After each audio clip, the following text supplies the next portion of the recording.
हमारी मांगे हमारी मांगे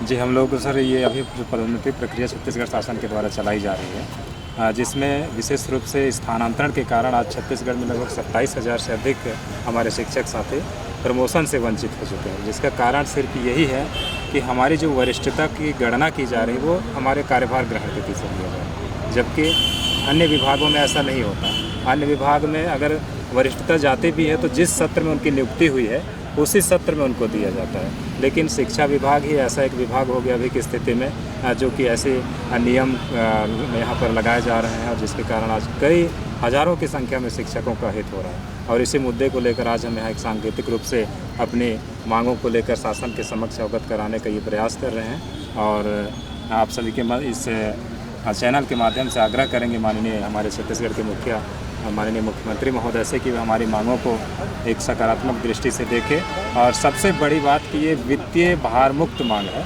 जिसमें अगर शासन हमारी मांगों को सुनती है तो उसके लिए 1 रुपये का भी अतिरिक्त भार नहीं आएगा, बल्कि शासन के बजट के लिए वो लाभकारी होगा।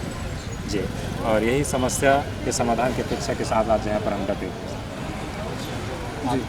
जी, मेरा नाम सुखचंद जडेजा है। मैं छत्तीसगढ़ राज्य स्तरीय शिक्षक संघ के कार्यकारी सदस्य हूँ। जी, तो आज 20 मार्च 2023 को हमारा एक सूत्री मांग की प्रथम नियुक्ति तिथि से वरिष्ठता का गणना करते हुए हमारे जितने 27,000 स्थानांतरित शिक्षक साथी हैं उनको अविलंब वरिष्ठता का लाभ देते हुए पदोन्नत किया जाए। तो इस जो वरिष्ठता प्रभावित शिक्षक साथी है बताना चाहूँगा कि हमारी संख्या पूरे छत्तीसगढ़ में लगभग 27,000 है और चूँकि हम लोग 1 जुलाई 2018 को शिक्षा विभाग में संविलियन हो चुके हैं। इसके पहले पंचायत विभाग में थे। तो चूँकि शिक्षा विभाग में जब हमारा संविलियन हुआ तो 30 जून 2018 की स्थिति में जो एक संविलियन निर्देश जारी हुआ उसमें साफ साफ कहा गया है कि पदोन्नति के लिए सामान्य प्रशासन के नियमों का पालन किया जाना है और शिक्षा विभाग के पहले जो भी पंचायत विभाग का नियम है वो सारे नियम को शिथिल कर दिया गया है और संविलियन के पश्चात शिक्षा विभाग का ही नियम लागू होगा। तो इस हिसाब से हम शिक्षा विभाग में आ गए हैं। चूँकि पिछले वर्ष 2022 से पदोन्नति की प्रक्रिया निरंतर जारी हो रही है, तो उसमें पंचायत विभाग में हम लोग जब से थे उस दिन से जो ट्रांसफ़र करा के आए थे संबंधित जनपद या जिला में, तो उस कार्यभार ग्रहण तिथि को ही हमारा वरिष्ठता का आधार माना जा रहा है, जो कि हमारे लिए न्यायोचित नहीं है। चूँकि एक विभाग नहीं, जितने भी सारे 56 विभाग हैं उन सभी में सामान्य प्रशासन के नियम 1961 संशोधित नियम 1998 का अक्षरशः पालन किया जाता है। लेकिन जब हम संविलियन के पश्चात पूर्णतः शिक्षा विभाग के अधीन हो गए हैं तो हमारी यही मांग है शासन प्रशासन से कि वो जो सामान्य प्रशासन का नियम है उनका पालन किया जाए और हमारे जितने भी स्थानांतरित शिक्षक साथी हैं उनको पदोन्नति का लाभ दिया जाए। चूँकि 1998 से निरंतर 1998 वाले साथी हैं, 2005 वाले हैं, 2006 वाले हैं और निरंतर आगे भी वाले साथी हैं। तो चूँकि एक ही पद पर लगभग किसी को 16 साल, 17 साल, 18 साल, 20 साल का सेवा अवधि हो गया है और निरंतर एक ही पद पर कार्य कर रहे हैं, हमको पदोन्नति का अवसर ही नहीं दिया जा रहा है। जी, तो मैं शासन प्रशासन से यही मांग करना चाहूँगा कि हमको यथाशीघ्र पदोन्नति का लाभ दिया जाए और हमारे आत्मसम्मान का भी ख्याल रखा जाए। तो मेरा यही है मांग कि शासन प्रशासन इस पर अविलंब ध्यान देवे और मीडिया साथी आप लोग उस पर संज्ञान में लेते हुए शासन को अवगत कराने का कष्ट करेंगे। जी मैडम चलिए, आप कहाँ से हैं? मैं रायगढ़ जिला से हूँ। मैडम, ये सवाल है कि आपका 1 दिवसीय धरना प्रदर्शन है। जी। अगर आपके मांगों को नज़रअंदाज किया जाता है तो आने वाली रणनीति क्या होगी? हम इसके बारे में अभी चर्चा करेंगे सर।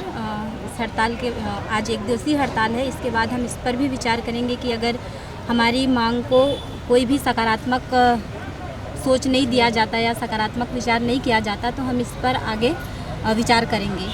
और अगर उधर से रिस्पांस मिलता है, हम हमारी सरकार से उम्मीद करते हैं कि ये हमारी जायज़ मांग है और इसमें न तो किसी प्रकार की उनको आर्थिक नुकसान है और ये हमारे सम्मान का प्रश्न है। ये हमारी वरिष्ठता जो है, हमारा सम्मान है, वो हमारी सम्मान हमको बस दे दें और उम्मीद कर रहे हैं कि वो इस पर विचार करेंगे सहानुभूतिपूर्वक इसलिए आज हम एक दिन के लिए ही उपस्थित हुए हैं। और अगर हमारे विचारों हमारी मांग पर सकारात्मक विचार नहीं किया जाता या सकारात्मक रूप से कोई पहल नहीं की जाती तो हम आगे के लिए सोचेंगे सर। और बहुत कोशिश कर चुके हैं हम, ज्ञापन वगैरह दे दुआ के थोड़ा सा एक हड़ताल सांकेतिक, ताकि वो जान सके कि हम कितने पीड़ित हैं। बस यही है। आप कहाँ से? मेरा नाम कृष्णकुमार साहू है, मैं गरियाबंद जिले से हूँ। हम आज 27,000 जो स्थानांतरित शिक्षक के तरफ से आज प्रदर्शन कर रहे हैं, सांकेतिक हड़ताल के रूप में कर रहे हैं। अगर शासन को ये अपन बताना चाहते हैं कि हम 27,000 जो स्थानांतरित पीड़ित हैं उनको प्रथम नियुक्ति तिथि से गणना करके हमको पदोन्नति दिया जाए। क्योंकि अभी पदोन्नति प्रक्रिया जारी है तो हमको अतिशीघ्र इसमें शामिल किया जाए। हमको शामिल नहीं किया जा रहा है, यही पीड़ा को लेकर हम आज सांकेतिक हड़ताल में हैं। और हम आपके माध्यम से छत्तीसगढ़ के माननीय मुख्यमंत्री जी, हमारे मुख्यमंत्री जी से प्रार्थना करना चाहेंगे कि हमको भी पदोन्नति में अतिशीघ्र शामिल करें। धन्यवाद। मैं संकेत कुमार शुक्ला, जिला अध्यक्ष बस्तर जिला। हम लोग 98 से हमारी नियुक्ति हुई थी और उसके बाद हमारा स्थानांतरण हुआ था जिस भी सत्र में, तो उस सत्र से हमारी वरिष्ठता सूची का गणना वरिष्ठता सूची में किया जा रहा है। तो इस वजह से हम लोग क्या है काफ़ी जूनियर हो गए हैं और हमारे से जो जूनियर थे वो सीनियर हो गए। तो करीब 18-20 सालों से हम लोगों को ना कोई पदोन्नत वेतन मिल पा रहा है, ना क्रमोन्नत वेतन मिल पा रहा है, ना ही किसी का लाभ मिल पा रहा है। तो हम लोग बहुत ही आर्थिक रूप से पीछे हो गए हैं और हमसे जो जूनियर थे वो आगे हो गए हैं। तो इसी मांग है मैं शासन से कि इसको अपने संज्ञान में लेते हुए हमारी समस्या का निदान करे। और शासन से हमारी यही मांग है कि इस पे कम से कम एक बातचीत पहल करके इसको दूर किया जाए।